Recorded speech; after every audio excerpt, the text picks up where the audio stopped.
Something shady's been going on in this Florida county. For years, property tax money's been flowing into certain nonprofits. The same ones over and over, with barely anyone asking why. No press, no reports, no receipts, just checks. Now, a new commissioner is asking some uncomfortable questions, and what he found might finally blow the whole thing wide open. In this video, I'll show you how millions in taxpayer dollars kept disappearing year after year, why some nonprofits have been getting paid like clockwork for nearly 3 decades, and how they're getting away with using your property taxes to fund all this nonsense. Let's jump in. Let's back up for a second, because this didn't start with some huge scandal or obvious screw up.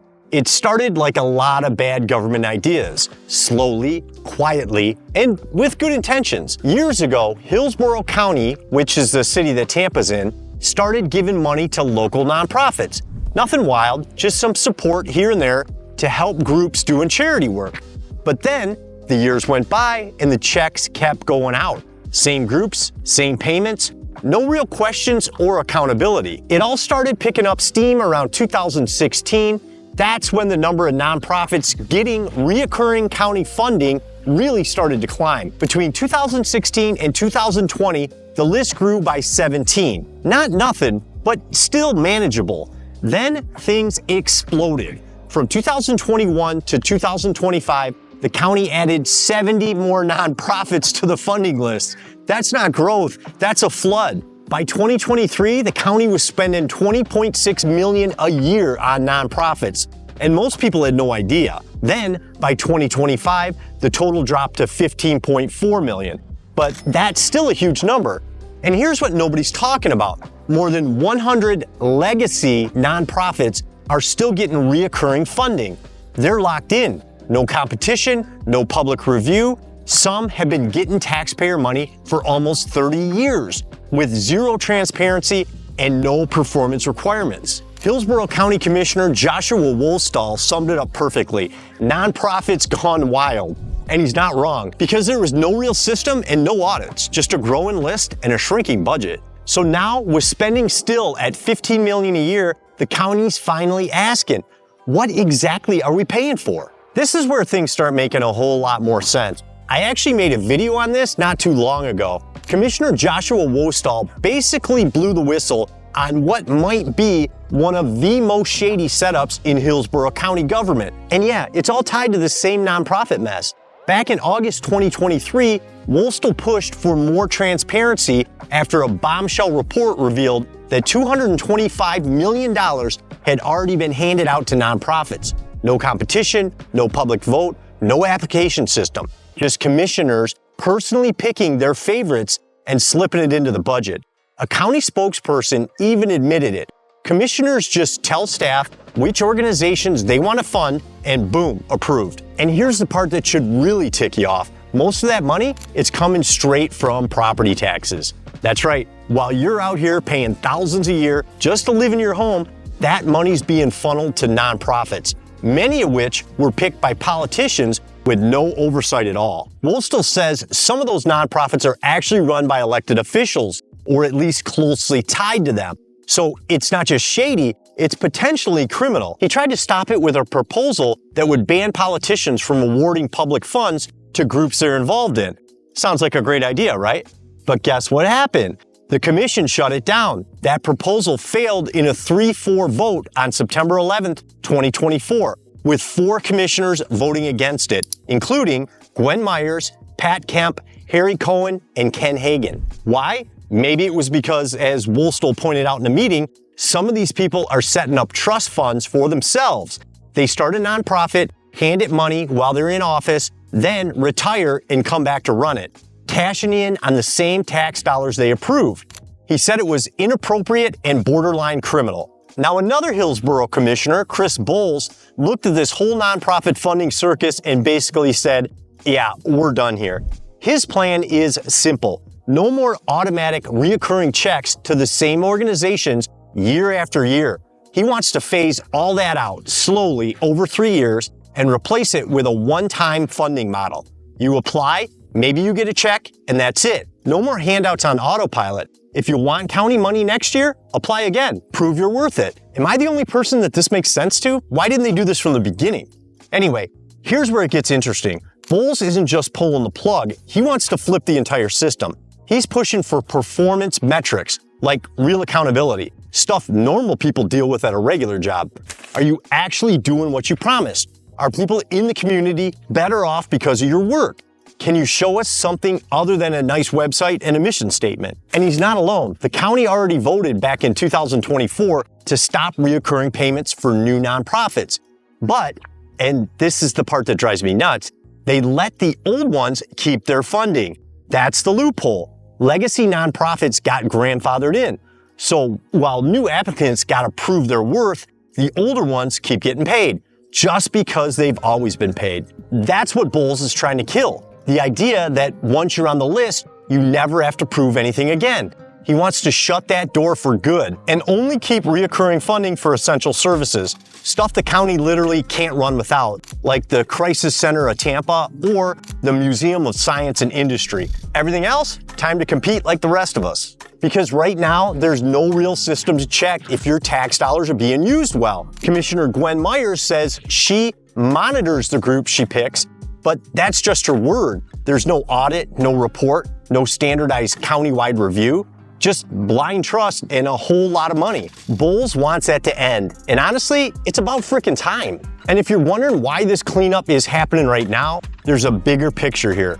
Bowles isn't just going rogue. He says they're taking cues from DOGE, or the Department of Government Efficiency. It's a state push backed by Governor DeSantis, and the goal's simple. Cut waste, clean up government, and stop acting like taxpayer money grows on palm trees. Bowles literally said, we're embracing this DOGE mentality with the state.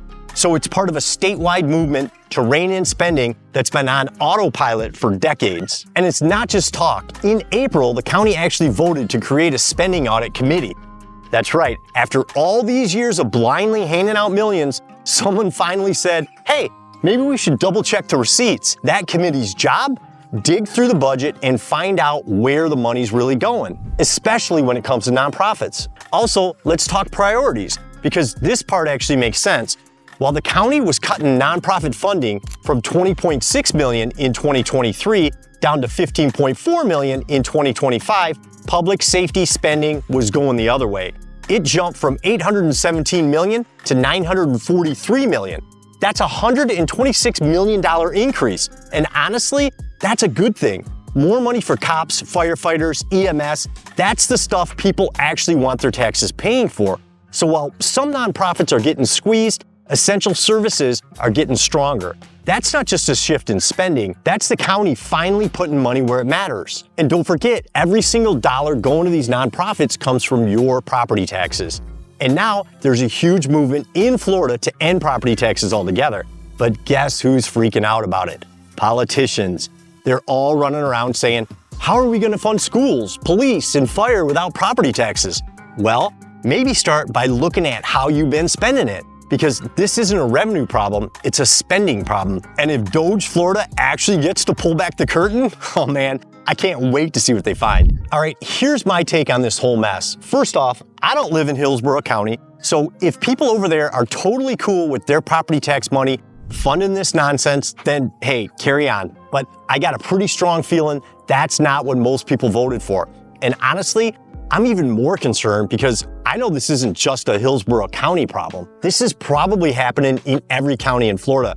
Actually, let's not sugarcoat it. It's probably happening in every county in the country. I live in Pinellas County, and I'll bet we're gonna see the same crap going on right here. You just don't hear about it until someone like Woolstall or Bowles starts kicking over rocks. And what shocked me the most about this whole thing, and I gotta talk about it again, is that stat. 70 nonprofits added between 2021 and 2025.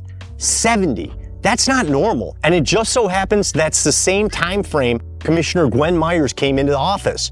Her background? Community advocacy and nonprofit leadership. I can't say for sure, but it's hard to imagine she didn't play some kind of role in it. I even asked Grok, that's an AI model, to estimate how many of those 70s she was likely responsible for. Here's what Grok said.